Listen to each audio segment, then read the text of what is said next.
Um, well, yes, that's my question. Where do our thoughts come from?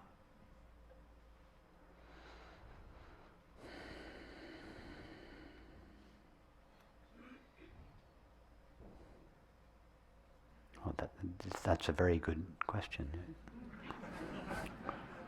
If I were to give a name to the place where thoughts come from, it wouldn't help you. In fact, it would, if anything, prevent you from finding out yourself. But wherever thoughts come from, do your thoughts not arise in you? Yes. Okay, so that's one thing we can say for sure. All thoughts appear in me. So, do you ever have an experience of a thought existing outside what we call me and being placed into me? No. It comes up in me. Okay, so tell us about the me. So whatever me is, whatever I am, must therefore be the place, if we can call it a place, from which thought or in which thought arises. So we're honing down the possibilities now. Yeah. Thought cannot arise out of you.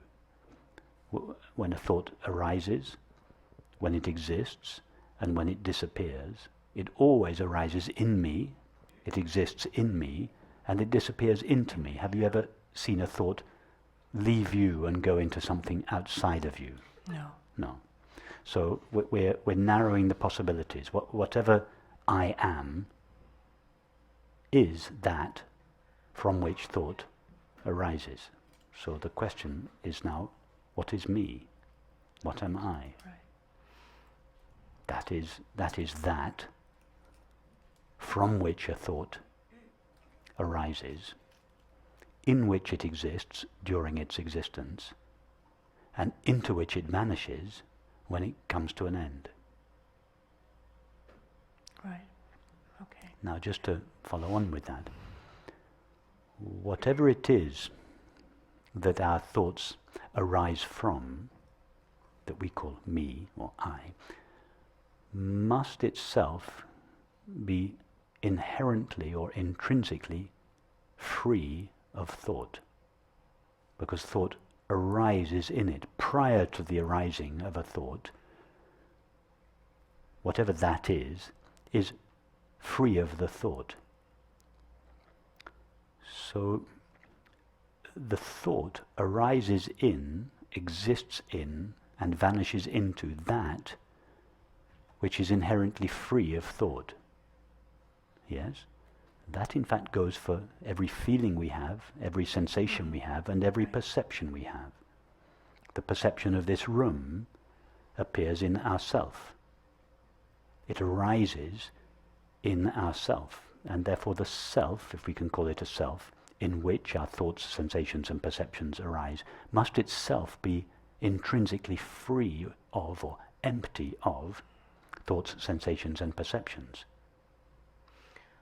Well, in noticing these thoughts that they come up and the perception just comes up,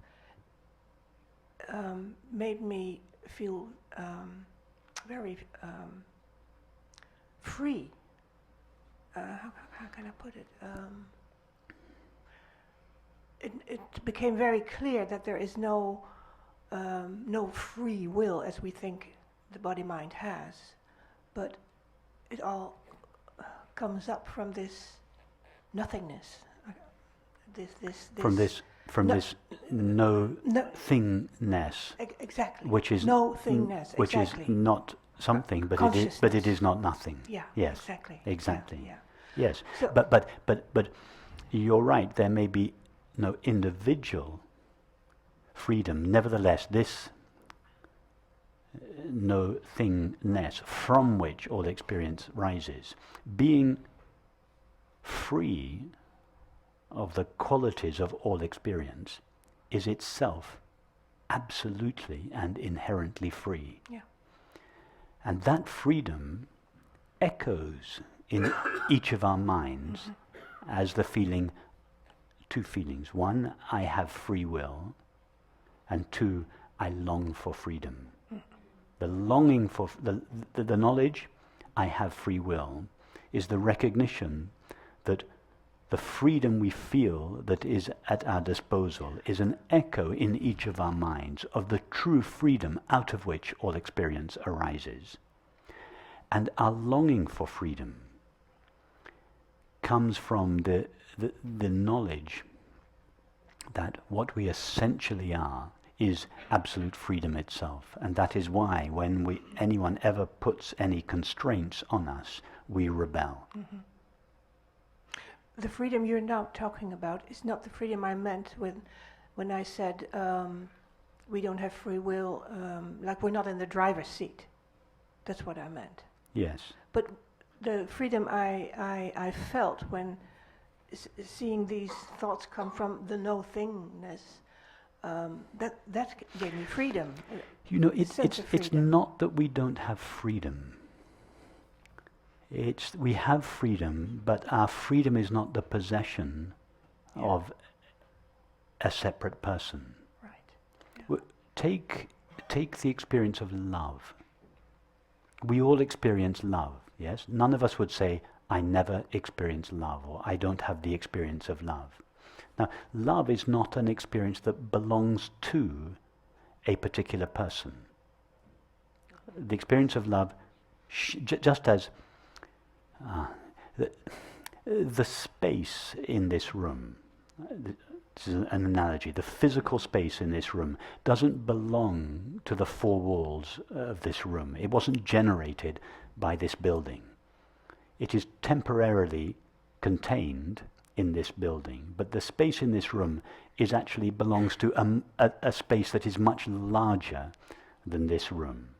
So the experience of love, which we feel, it is like the space in this room. It doesn't belong to a person. It is, all love is God's infinite love shining in each of our minds. It's the same with freedom. The freedom that each of us feels is real. There is freedom. We are not wrong to feel either I have freedom or I long for freedom. But it's just that the freedom that each of us possesses, to the extent that we possess it, doesn't belong to an individual body-mind. It is the freedom of infinite consciousness echoing in each of our finite minds. I understand that now, and that's why I felt so much freedom suddenly, because it's not.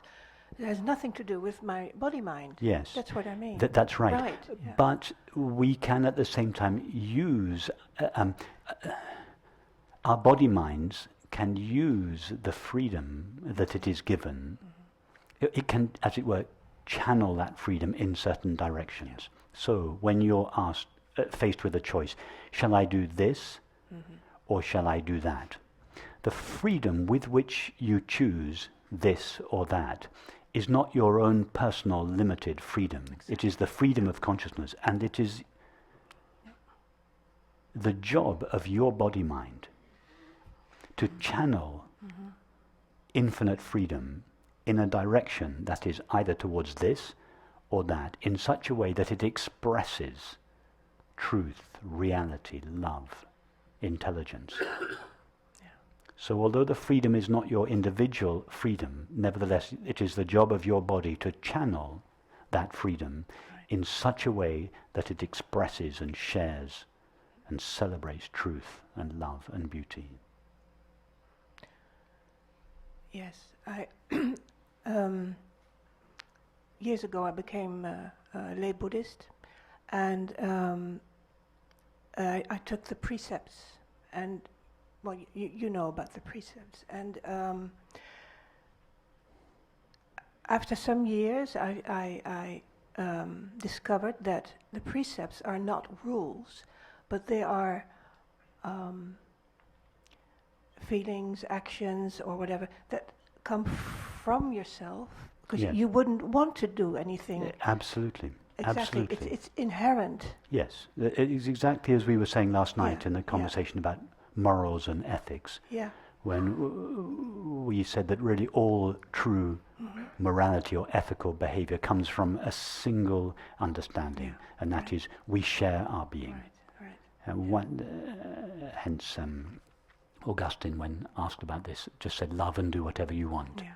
Once you are in touch with the fact that we all share our being, and you use that single understanding to guide all your behavior, then you no longer need precepts or morals. This single understanding guides everything you think and feel, and therefore your subsequent activities and relationships. Yes.